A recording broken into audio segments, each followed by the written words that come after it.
Yung tip mga tol, kahit na genuine or replacement yung ikakabit nyo na front oil seal front shock, kahit genuine nya mga tol, basta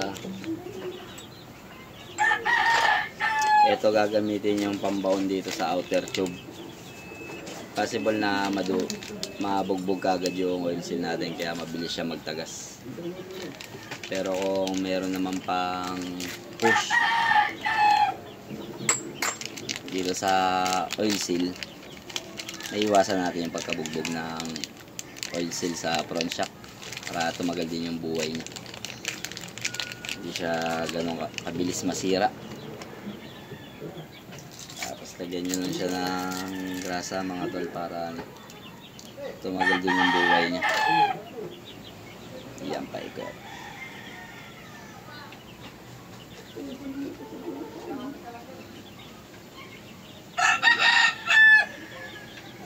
Sa ilalim mga tol, lalagyan nyo ng grasa para hindi tumalsik yung spring sa ilalim.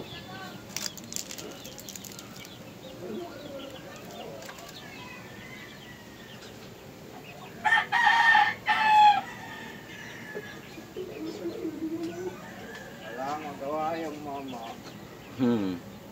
Pumili ka ng pyesa.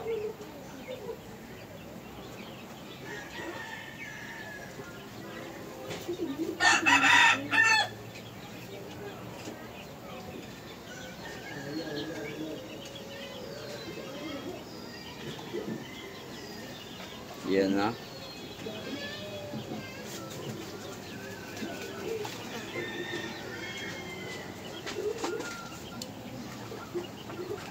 Testing para masubok.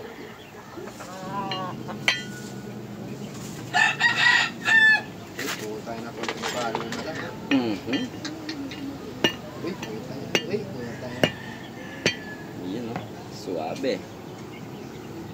Pang malakasan. No?